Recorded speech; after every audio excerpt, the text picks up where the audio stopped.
So he asked me to bring in a few props. So here we go. We got the leg. Can't forget the captain, the Nepalese school, the stupid rock shoes, all the cool stuff we've done for the charity work, which we can talk about later. That gives you a flavor.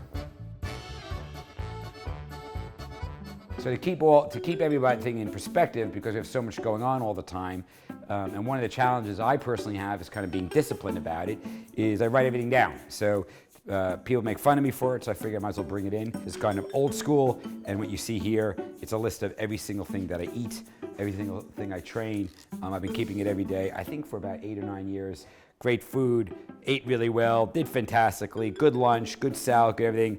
And then, of course, blew it on Friday night, where I had 3 or 4 glasses of wine, plus a bunch of other crap. Question everyone asks is why? Why am I so obsessed with this?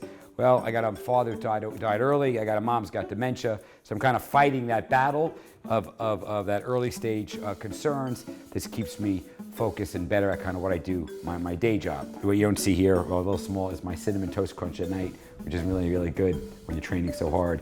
That's a list to remind me to kind of calm down on the alcohol and the crap. Another cool thing I have, which I happen to really like, is I'm a massive climber, or I love to climb. I'm actually not very good at it, but I keep trying. About 18, 19 years ago, when I moved to Europe, actually a long time ago, 26 years ago, I was introduced to Mont Blanc. And my wife said, hey, we'll let you do one trip, but don't get addicted to it. I said, sure. After climbing Mont Blanc, I said, that's it, I'm addicted.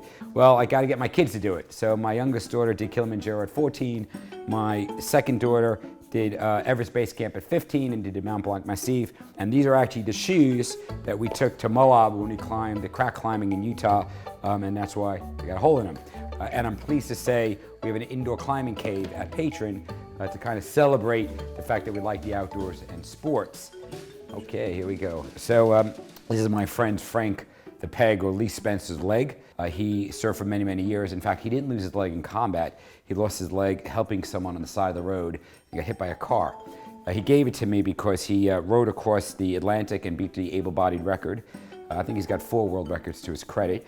But why it's really impressive or important to me, and why we have it, is we do an enormous amount of stuff for disabled British veterans. And this really reminds us of kind of the greatness of people.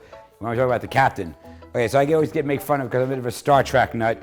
I actually like the old series, although I like a lot of the newer shows. But of course, you have to have the captain, which I've had. I think I got this as a gift many, many years ago. I decided to keep it, and I just keep it on my desk to kind of try to keep everything together. So it's not necessarily because I'm an arrogant guy. It's just because I'm a big fan of the show. And I did try to buy the captain's chair, but it went for too much money in the auctions. So unfortunately, couldn't get it. But it's not about the captain. It's about the team, and that's really what I'm proud of. If this is used poorly, I will come back and kill you. Okay?